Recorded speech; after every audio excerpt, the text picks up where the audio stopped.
CNN's Sarah Seidner is in Phoenix outside the Maricopa County Election Center, one of the biggest population centers where we're waiting on those vote totals to update. Sarah, Arizona has some of the most closely watched races on the state and national level. When will we have answers? That is a very good question, Anna, and I wish I could give you an exact number, but I have someone here who can give you some great numbers and some updated numbers. We are here with the chairman of the Maricopa County Board of Supervisors. Bill Gates is here with us, and we are actually inside looking at the tabulations happening right this minute. The counting continues, and I know that you guys will be counting until you are done. I mean, that's where we're at. Can you give me a sense of how many people came out to vote? Was this a huge turnout? Yeah, so this was we've had a big turnout through the whole election, right? Because it's not just election day. We started early voting several weeks in advance of that. But with respect to election day itself, we had about 230,000 people come in person. But then also, so they voted in person, and then in addition to that, we had another 290,000 people who came with their early ballot, which under Arizona law, they can come and just drop it off. They don't want to wait in the line, just drop it off and head on their day. So when you combine both of that, it was a very busy day. And that 290,000 mail-in ballots that were dropped off on election day, it was a record and broke the previous record by 70%. 70%. Are you saying that's the number more people, 70% more people voted in this particular election? No, what I'm saying is that 70% more voted by dropping off their early ballot. And why that's relevant is if you just vote on election day, you put it in the tabulator, it is counted that day or in the wee hours of the next day. If you drop off an early ballot, it means it has to come in on Wednesday and start the process of being signature verified. So we have experts here who go through, compare the signature on the outside of the ballot envelope with the signature that we have in our voter registration file. So that takes a while because we got to get that right. We want to make sure we want to follow the law. We want to make sure that every eligible vote is counted. And by the way, that's how it's been since the 1990s. We've had a significant amount of mail voting in this state since the 1990s. This isn't new to us. I was here in 2006 when I was a Republican lawyer who was here watching the situation, making sure that the laws were being followed. And I sat on the steps outside of this building for days in a close congressional race. People who are saying what's going on here, they haven't been paying attention the way that I have and a lot of my friends have. This is how we run elections in Arizona. If people don't like that, they can go to the legislature, have the legislature pass new laws. But in Maricopa County, we follow the laws that are passed by the state legislature. And that has been your message to those that are questioning what is happening here. There have been a lot of allegations. I lastly just want to ask you if you can give me a couple of vote counts.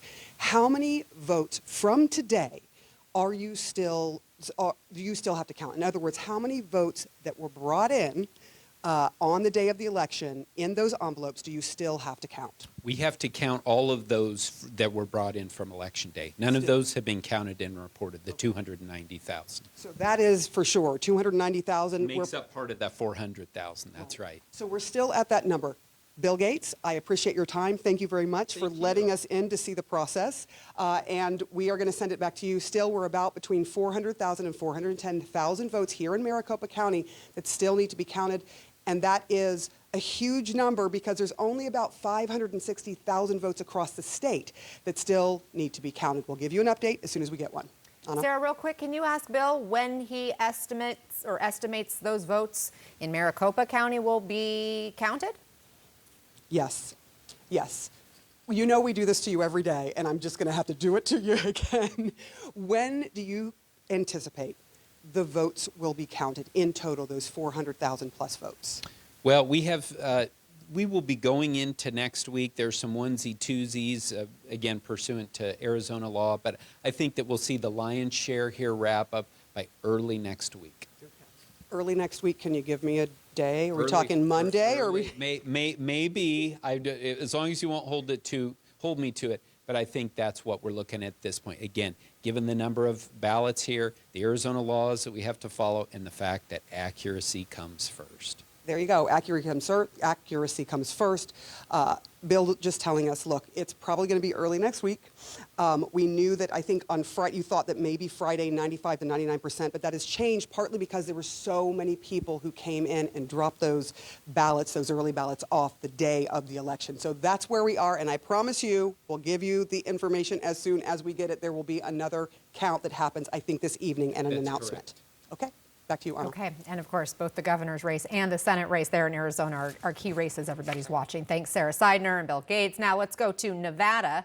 The Senate and governor races both too close to call there as well. CNN's Rosa Flores is in Las Vegas, outside the Clark County Election Department. Rosa, when do you expect the final votes counted there?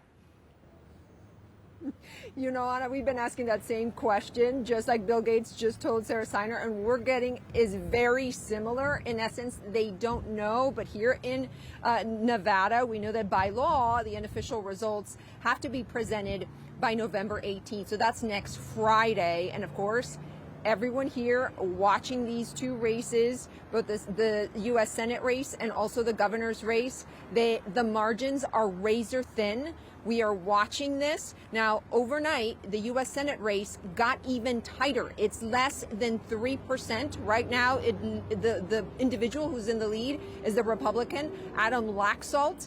The incumbent Democrat, Catherine Cortez Masto, is trailing by under 3%. But of the ballots that are coming in, the ballots that have come in overnight, they have been trending in her favor. Now, we are hearing from both campaigns taking to Twitter to say the following. The communications director from Catherine Cortez Masto's campaign saying, looking at the numbers that continue to come in, and we're on track to win. Adam Laxalt also taking to Twitter saying last night, when exactly as we anticipated, he says he added more in the rules. At the end there, he says no status change. And what he means by that, Anna, is that he could win as well. Both camps clinging onto every single vote. Tens of thousands, though, are still remaining to be counted. Anna. And we know that those ballots had to be postmarked by Election Day and arrived by Saturday. So those ballots are still arriving and will be counted this weekend or beyond. Rosa Flores, thank you. Now, if Democrats lose either Nevada or Arizona Senate races, it would all come down to Georgia again. Deja vu. And it will be weeks before we have that winner. A runoff election is scheduled for December 6th.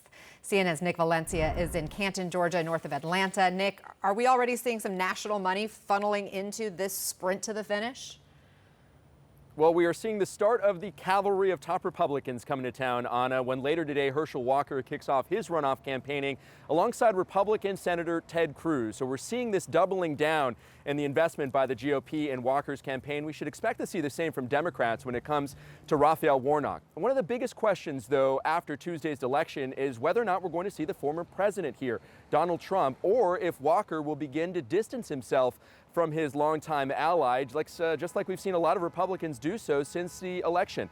Just listen to Lieutenant Governor here in Georgia, Jeff Duncan, and what he said to our anchors on CNN this morning. My advice, if anybody in the Herschel Walker team wanted to listen, would be to make 3 successful phone calls. One is to tell Donald Trump to stay out of Georgia for 4 weeks. He's toxic and he would do nothing to help the ticket. Secondly, I would pick up the phone and call Brian Kemp and ask him for his help and apologize for not endorsing him during the primary against David Perdue. And third, I'd call Ron DeSantis and ask him to come to Georgia as often as he possibly can the next 4 weeks. You hear Duncan mention Brian Kemp. A big takeaway from Tuesday is just how much Walker underperformed Brian Kemp, about 163,000 votes. With Kemp not on this runoff, how is that going to impact Walker's attempt to get out the vote? Meanwhile, happening right now, Anna, Raphael Warnock is hosting his kickoff to his runoff campaigning just down the street from his old church, Ebenezer Baptist. This is the start of a very long 4 weeks for both candidates.